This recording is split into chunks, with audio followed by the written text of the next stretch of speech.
Ngiyalibingelela lonke elisendaweni ezitshiyeneyo, abanye basemakhaya, abanye basezindleleni. Siyabonga, siyamukelana kulolu lusuku lanamuhla lapho esabelana khona ilizwi lenkosi. Singakangeni elizwini likaNkulunkulu, ngicela ukuthi sibe lomthandazo lapho khona lawe ungaba ingxenye yalomthandazo. Baba osezulwini, siyabonga umsa wakho, siyabonga uthando lwakho. Siyabonga ukusigcina, siyabonga kuba lathi sifunda ilizwi lakho. Sengathi ngalo singathola ukududuzeka lokuqiniswa njalo. NgoJesu siyakhuleka, amen. Sizakhuluma ekuseni namuhla ngosuku lanamuhla ngesihloko esithi ungaphi uNkulunkulu nxa kubuhlungu. Sinanzelela ukubana zilutshwana inkambo abantu abadlula kizo ezithinta zigoqele wonke umuntu ezifanana losizi lobuhlungu.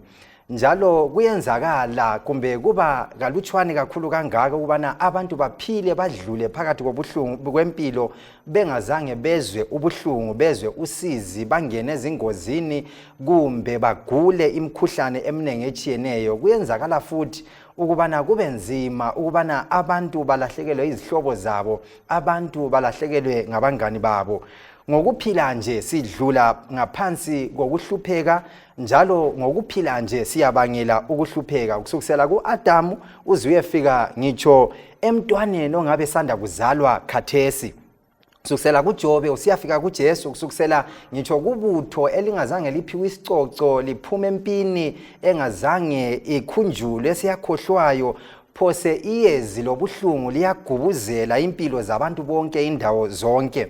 Asivikelekanga, asiphephanga osizini lobuhlungu obukhona empilweni zethu. Ilanga liphuma, ilanga lisiyatshona, sonke abadala labancane singaphansi kweyezi lobuhlungu. Kusukela ebuncaneni bethu sikhasa sisanda kuzalwa kuze kufike ngitsho sesibanga egodini, sesibanga ethuneni. Ubuhlungu losizi kuyasigubuzela, kugubuzela impilo zethu ngazonke izikhathi. Ngezinye indlela ubuhlungu losizi kuphose kube ingxenye yempilo zethu. Iphephandaba lensuku zonke kwelinye ilanga liyaphuma lile ndaba eyayibalisa ngesitimela esaphuma esipolweni endleleni yaso. Impilo zabantu abanengi zalahleka, abantu abanengi bafa. Bese ngicabanga ukubana ngazo zonke izikhathi nxa abantu abanengi besifa ngalindlela, abantu abanengi belahleka ngalindlela, impilo zabo zichitheka ngalindlela, ngiyazibuza njengalokho abantu abanengi labo bezibuza ukubana Nkosi koba nini, abantu koze kube nini abantu bakho beqhubeka behlupheka ngalindlela. Ibisixoxa indaba ukubana ijaha elithile igama layo kwakuthiwa nguJames. Umfana lo wayesanda kuqeda izifundo zakhe ezimangalisayo zobongi zobudokotela. Ikusasa yayikhazimula inhle, ibukeka imangalisa. Ujaha lo abesephiwa umsebenzi ukubana ayesebenza esibhedlela esithile phandle kwedolobho ayehlala kilo. Akuthathanga isikhathi ujaha lo wathola intombi. Nxa ngemva kwesikhathi esithile besenza amalungiselelo omtshado, ujaha lo uyangena edolobheni elikhulu ngemota ukubana ayeqedisa amalungiselelo omtshado.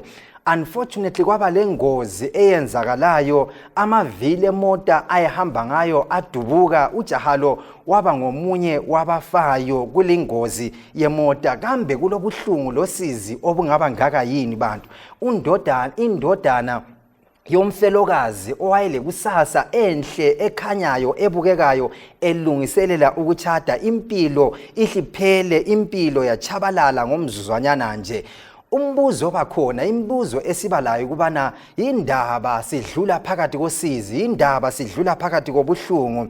Ama-newspaper, amaphephandaba, omabona kude kanye labomazwakalisi, ama-radio agcwele izindaba zokubulawa kwabantu imihla ngemihla, agcwele izindaba zokubanjwa iganyavu kwabantwana labesifazana, agcwele indaba zokuhlutshwa kwabantwana, agcwele indaba zokulwa lokulwisana emakhaya. Phose yonke inhlobonhlobo yobuhlungu losizi iyazwakala empilweni zethu, ingxenye yempilo zethu. Emazweni wonke amazwe akhona ngaphansi kwelanga, amazwi akhulunywa kuGenesis 3 verse 19 ayagcwaliseka umzuzu munye ngamunye, usuku lunye ngalunye, lapho izinkulungwane zibuyela othulini lomhlabathi lapho esavela khona. Ukufa kugcwele indawo yonke, ingabe kusemgwaqweni ukufa kukhona, ingabe kusemkhathini ukufa kukhona. ngabe kusemanzini ukufa kukhona ungangena izibhedlela zigcwele ngezihlobo zethu ngabantu abethu ngabomakhelwana bethu ngabangani bethu abagulayo ungene ngitsho emamosha izidumbu zigcwele izihlobo zethu zabangani bethu impilo eseziphelile indawo zonke ukufa kugcwele indawo zonke imikhuhlane igcwele usizi luba ingcenye yempilo zethu ungakhangela ngitsho amakhaya ethu imizi yethu obekufanele ukubana kube imizi egcwele intokozo kube imizi egcwele injabulo sekuphenduke kwaba imizi egcwele usizi kwaba imizi egcwele ukuhlupheka lokukhathazeka lovalo lokwesaba abantu abasela ntokozo abasela njabulo emizini abahlala kiyo ngenxa yalokhu okwenzakala empilweni zethu ubusuzibuza umbuzo kubana nxa into zonke lezi zisenzakala ungaphi uNkulunkulu nxa usizi lwande kangaka nxa abantu besifa ngalindlela ukusa lokutshona kwamalanga nxa kungela mzuzu kungela langa umuntu engagwazwanga kungela mzuzu kungela langa imota zingatshayananga kungela langa indizamtshina zingawanga abantwana begalula emanzini ungaphi uNkulunkulu nxa into zonke lezi zisenzakala uyanaka yini uThixo nxa sidlula phakathi kwento zonke lezi uyathinteka yini uJehova ngosizi esidlula kilo sizananzela ubana nxa sifunda ilizwi likaNkulunkulu liyaveza likwenze kucace kube sobala ukubana uSathane uyasebenzisa amandla emvelo izikhathini eziningi ukubana abhubhise abantu abahlezi emhlabeni uyasebenzisa umlilo asebenzise iziphepho asebenzise ngitsho lamanzi asebenzise ukutshisa asebenzise konke angakubamba okwemvelo kanye lemikhuhlane esabekayo engelaphekiyo lezingozi ukubana chithe impilo zabantu abamnyama labamhlophe abacebileyo labampofu abafundileyo labangafundanga wonke umuntu uSathane uyenza konke angakwenza ukubana adilize achithe impilo zethu sengathi lokho akwenelanga lokho akusebenzisayo umuntu sephenduke waba yisitha somuntu esesabekayo sengathi iziphepho eziqeda abantu azenelanga sengathi imililo lemikhuhlane ayenelanga umuntu sephenduke waba yisitha esedlula imikhuhlane lazo zonke lezi zinto salimaza impilo zabantu ngendlela emangalisayo ngifisa ukuthi ngitsho la mazwi kuwe olaleleyo ngamafitshane ngalolu suku lwanamuhla nxa indleko zekhaya nxa indleko zomuzi wakho ingabe ngezamanzi ingabe ngezegetsi ingabe ngezokudla ingabe ngezokuhamba nxa zonke lezi zinto amabhili ama-expensive ephezulu okwedlula imali oyizuzayo ekupheleni kweviki ekupheleni kwenyanga nxa ulala ukhala ebusuku ungatholi impendulo zenhlupho zakho nxa ngitsho emsebenzini kungasebenzeki nxa emzimbeni umzimba usucikizwe imikhuhlane umbuzo khona ukubana ungaphi uNkulunkulu uyanaka yini uJehova buzo kwesinye isikhathi esibalawo ukubana pho ngubani olomlando ngezinto zonke lezi esidlula kizo ngubani olomlando ngengozi ezisehlelayo ngubani olomlando ngosizi olwehlela abantu bakaThixo ngubani olomlando ngakho konke ngenyembezi zonke ezehlela abantu bakaJehova ezikhathini eziningi abantu abanengi abadala labancane bayasola uNkulunkulu ngezinto ezibuhlungu abadlula phakathi kwazo ezikhathini eziningi imvama uyabezwa bebuza ukubana indaba uNkulunkulu ekwenze kimi lokho why did God do this to me indaba uNkulunkulu ekuvumela empilweni indaba ekwenze kimi lokho sengathi uThixo nguye okwenzileyo umbuzo khona esingazibuza wona ukubana pho ngubani olomlando singafunda incwadi kaMathewu eBhayibhelini ngo13 ivesi nye lika 24 sisiya ku30 sithathe lendinyana ka37 siye kuma kuvesi ngo39 uJesu uyaveza lapha indaba yomlimi owahlanyela inhlanyelo enhle ensimini yakhe nxa uThixo esenza umsebenzi omuhle empilweni zabantu eveza uthando eveza umusa eveza ukunakekela kulamandla amelana lamandla ezulu eceleni aveza ubuhlungu aveza usizi umlimi wahamba wahlanyela inhlanyelo nxa amabele esemila nxa amabele esephakama kuyananzeleleka ukubana aphakama egcwele ukhula uThixo wenza umsebenzi omuhle empilweni yakho uThixo wenza umsebenzi omuhle empilweni yemuli yakho kodwa isitha siyahlanyela usizi sihlanyela ubuhlungu ubuhlungu, sihlale enyinyembezi, sihlanyele ukufa, sihlanyele zonke izinto ongafanelanga zibe khona empilweni yakho. Bese sisiya ebhukwini likaSambulo, ibhuku lokugcina eBhayibhelini, uSambulo ngo-12 ivesi lika-7 sisiya ku-9. Liyaveza ukubana kanti usizi lonke lolu lwaqalisela ngaphi, ubuhlungu bonke lobu baqalisela ngaphi, sikhonapho esiyikho khona sidlula phakathi kwamagaga sempilo kwaqala ngaphi. Iyathi ukubana kwaba khona impi enkulu ezulwini. uMikhayeli lengilosi zakhe balwabeliswana lodragoni umgobho. Udragoni umgobho laye lengilosi zakhe balwabelisana lo Mikhayeli kanye lezulu lonke.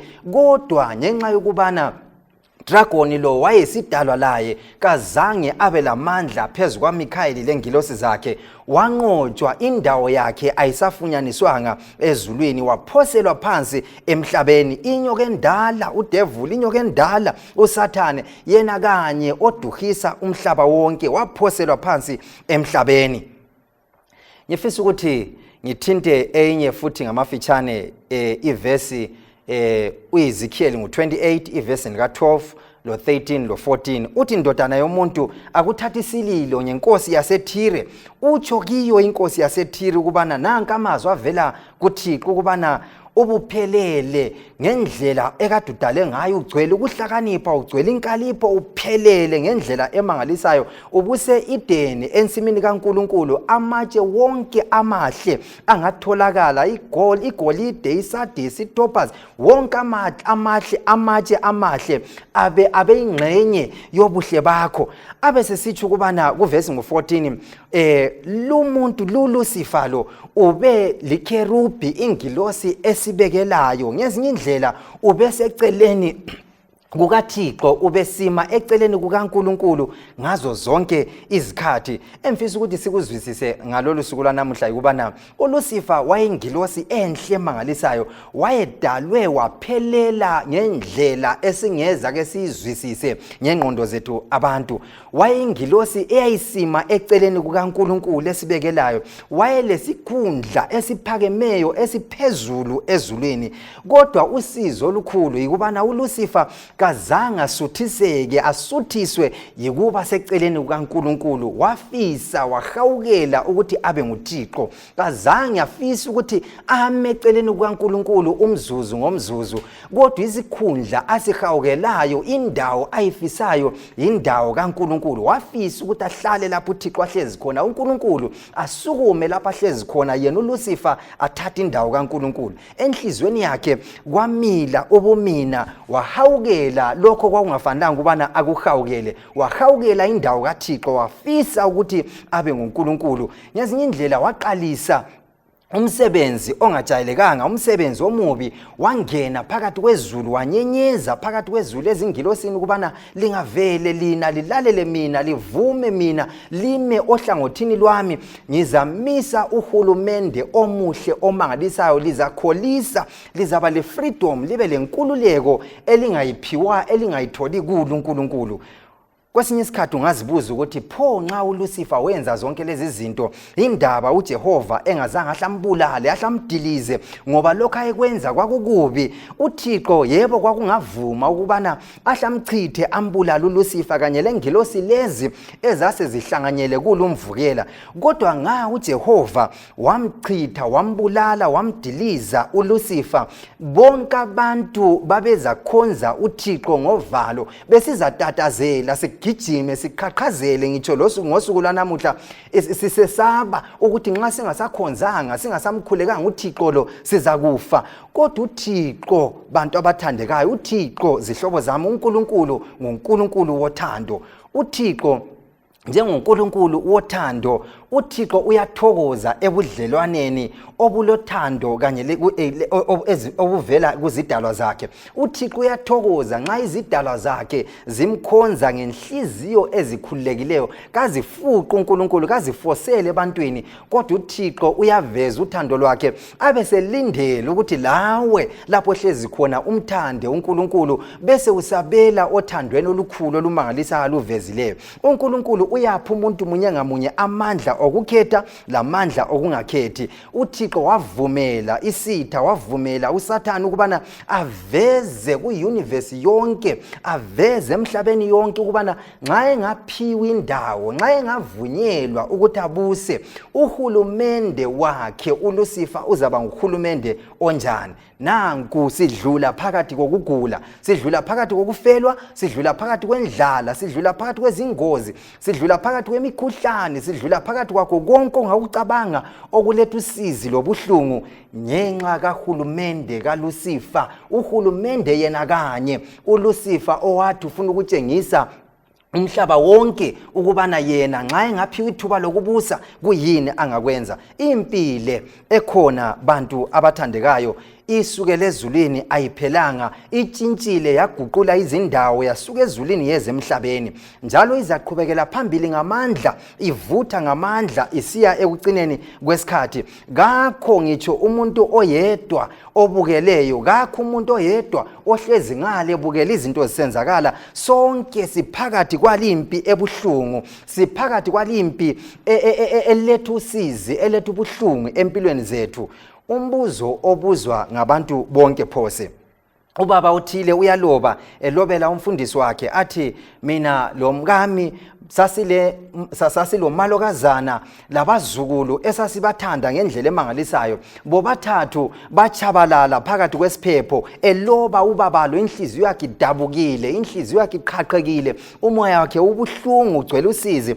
Abesesithi ngiyacabanga ngayo nalinto ngaso sonke isikhathi, ingathi ngiyaphupha, sengizamile ukuphila impilo eqondileyo, sengizamile ukuphila impilo enhle, ngakhuleka kuNkulunkulu ngazo zonke izikhathi ukuthi uNkulunkulu angitshele, angivezele ukubana kule mpendulo yini, kule sizatho yini esokubana into le yenzakale, kumbe ukulahlekelwa lokhu kwenzakale, ngilahlekelwe ngumalokazana labantu abami ngalabazukulu bami ngalindlela. Abesebhala abuze umfundisi wakhe ukubana ubona sengathi uThixo ubele njongo yini, kumbe uThixo ubele sizatho ngokufa kwemuli le yini. Umbuzo khona ukubana singasola uNkulunkulu yini. Nxa singakhangela incwadi kaJobe ngamafitshane, isahluko sokuqala lesahluko sesibili, kwelinye ilanga elithile amadodana kaNkulunkulu ayahamba eziveza phambi kwaNkulunkulu. Nxa eziveza phambi kwaNkulunkulu amadodana kaNkulunkulu, isitha uSathane laye ubonakala esefikile.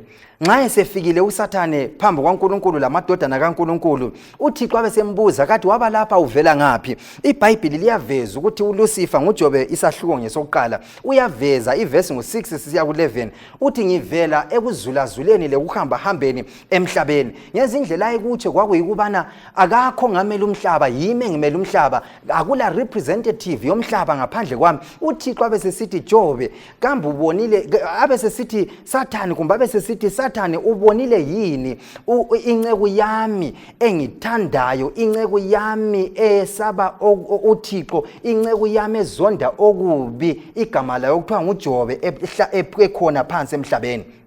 Sathane abesesithi hayi, kathi kwesabelize yini? Angithi wena umbiyele wamvikela ngothango, uJobe uyakukhonza, uyakwesaba ngenxa ukuthi wena ufaka uthango, wambiyela, wamenzela konke. Singakhangela imuli kaJobe ngamafitshane sizananzela ukubana imuli eyayiphila impilo enhle, bengahluphani labomakhelwane, impilo zabo zizinhle, zihamba njengoba zinjalo. Nxa uThixo uSathane setshilo watshela uThixo ukubana uJobe uyakukhonza ngoba umbiyele wamvikela, uThixo abesesithi hayi, ngiyakuvumela, hamba uyekwenza ongafisa ukwenza, kodwa ungathinti umphefumulo wakhe, ungathinti ngitsho inyama yakhe, ungathinti umzimba wakhe. uSathane ahla khohlwa umhlangano awulandileyo, ahla phume sehaluzela, esegijima, esesiyahlukuluza uJobe, esesiyathwalisa nzima uJobe. Nxa efika ngalelo langa, izehlakalo ezine ziyenzakala empilweni kaJobe ngasuku lunye ezadiliza, zachitha, zalimaza umhlaba kaJobe.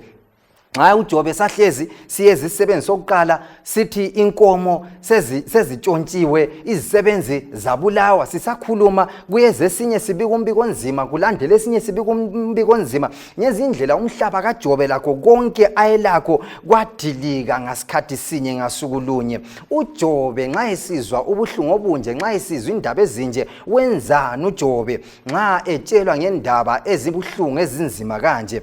Inkambo yokukholwa kaJobe yayibanzi yayijulile. uJobe wayehamba loNkulunkulu elobudlelwano loNkulunkulu obujulileyo. Wayekwazi uJobe ukuthi kasoza sola uNkulunkulu ngezinto ezenzakala empilweni zethu. Ake ngubuze lapho khona ngekhaya, lapho khona emsebenzini, nxa inhlupho zifika empilweni yakho, nxa inhlupho zifika empilweni yakho wenzani? Nxa inhlupho ukufa ukugula kuvela empilweni yakho wenzani? uJobe wayekwazi ukuthi uNkulunkulu akuvumeleyo asuye akubangileyo. uNkulunkulu bantu is never responsible for evil. Sisempini, impilo iphezu kwami, impilo iphezu kwakho, njalo izajula ngamandla kusiya ekupheleni kwesikhathi. Ungaphi uNkulunkulu nxa kubuhlungu? Uyanaka yini uNkulunkulu nxa kubuhlungu? Sihlobo sami, anyikwazi ukubana udlula phakathi kwani. uPeter kokuqala ngo4 verse lika 12 uthi bathandekayo lingacabanga ukubana kwenzakala into engajayelekanga empilweni zenu ngalokho elidlula phakathi kwakho sengathi kulento engajayelekanga eyenzakala empilweni zenu. Anyikwazi ukubana udlula phakathi kwani ngalolu suku lanamuhla. Anyibuzwisisi mina ubuhlungu ongabe udlula phakathi kwabo, kodwa uNkulunkulu uyabuzwisisa, uyakwazi. Inyembezi ezehla ebusuku zigeleze ezihlathini, zigeleze ebusweni bakho ebusuku kungela muntu ozibonayo, kungela muntu ozinanzelelayo. uNkulunkulu uyakubona konke lokho. Uyabuza ubuhlungu futhi uThixo, ubuhlungu obufithizela inhliziyo yakho benza impilo yakho ingaphileki. Uyakwazi uNkulunkulu nxa kuyikufa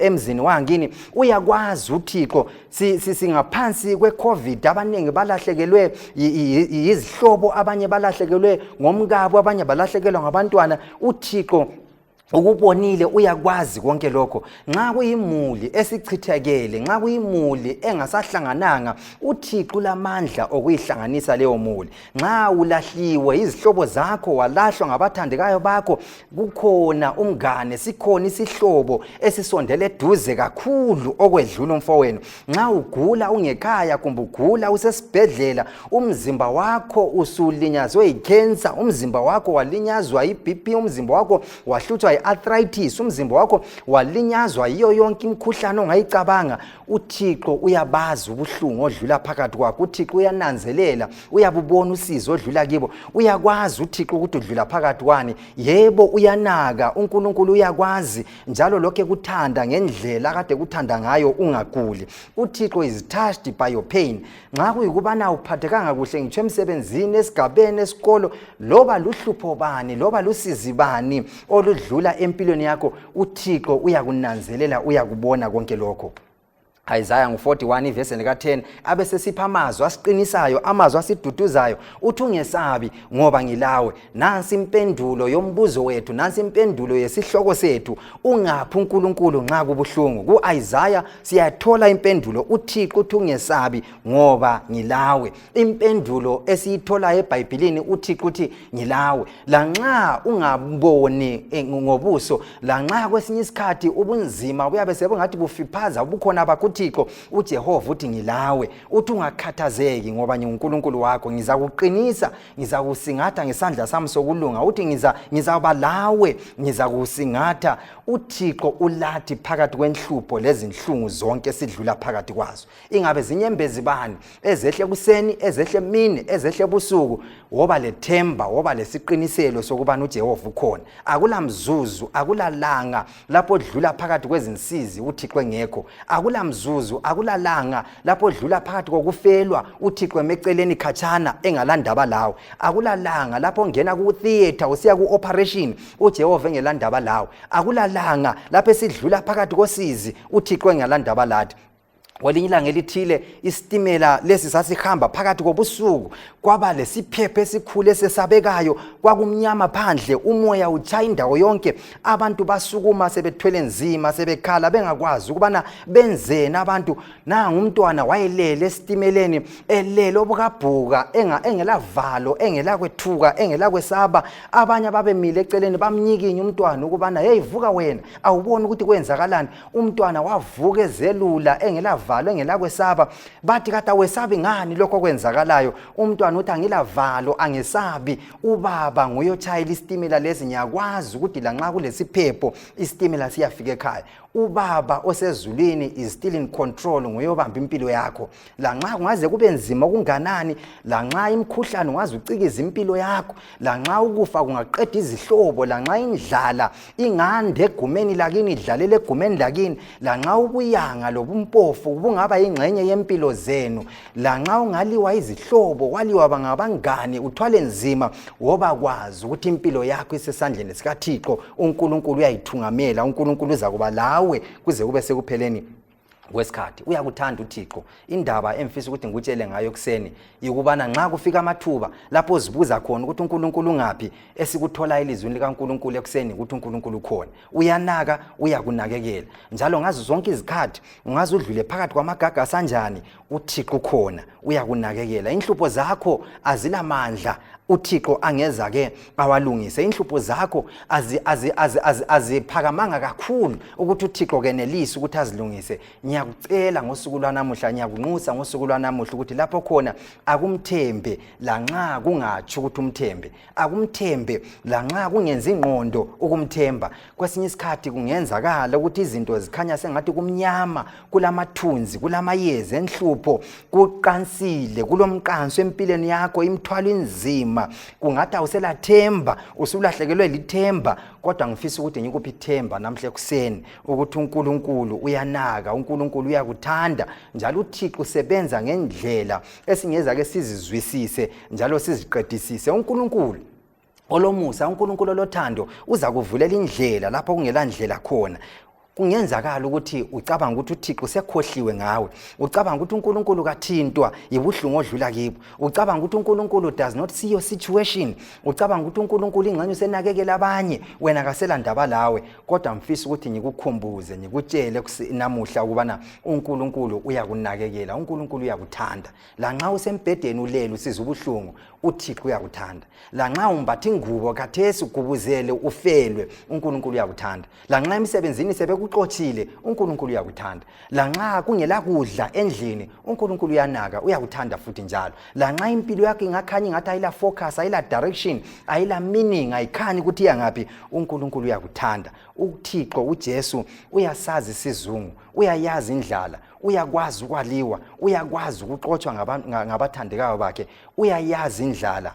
uThixo uyakuthanda ngalolu suku lwanamuhla. Kukho konke odlula kikho, uThixo lokhe lawe. Ngiyakunxusa ukubana lanxa umthwalo ungaze ube nzima okunganani, lanxa inhlupho zingaze zibe nzima okunganani, lanxa umzimba ungaze ucikizeke kanganani ngemkhuhlane, lanxa izihlobo seziphelile, lanxa bonke abantu bengakuthwalisa nzima, lanxa ungalalukhala izinyembezi uswele impendulo ube lemibuzo eminengi, namuhla ngiyakunxusa ukubana khangela kuJesu. Ayikho enye indawo engizathi yana khona ngaphandle ukubana khangela kuJesu. Nguye kuphela olempendulo, nguye ongakuthwalela insizi zakho, nguye ongakuthwalela ubuhlungu bakho, nguye ongalungisa impilo yakho, nguye ongaletha intokozo lapho ungasela ntokozo khona, nguye ongaguqula isimo enze konke kube kuhle. Khangela kuJesu ngalolu suku lanamuhla. uThixo akubusise, uThixo akuqinise. Nxa udlula phakathi kwamagagasi, nxa usulahlekelwe lithemba, ungasakwazi ukuthi ukhona, uThixo uyanaka, uyakunaka, uyakunakekela, uyakuthanda njalo. Baba sezulwini, siyabonga umsa wakho, siyabonga uthando lwakho, ukubana uNkulunkulu onakayo, uNkulunkulu lothando, uNkulunkulu lomusa. Sidlula phakathi kwamagaga sempilo, sidlula phakathi kobuhlungu, sidlula phakathi kosizi, kodwa siyabonga ukuthi uyasinakekela, siyabonga ukuthi uyasithanda. Sengathi ungaba lathi ube labantu abakho abasendaweni ezitshiyeneyo, ubathwalele izinhlupho, ubathwalele izinhlungu, abagulayo akube laphe Nkosi, abafelweyo lethi induduzo lokwelapheka enhlizweni zabo, abalempilo ezi-upside down ezingasaqondakaliyo Nkosi, esezi-out of focus, let i-direction, le-meaning, le-purpose empilweni zabo. Siyabonga ukuba lo Thixo njengawe, siyabonga ukuba lo Baba njengawe. Amen.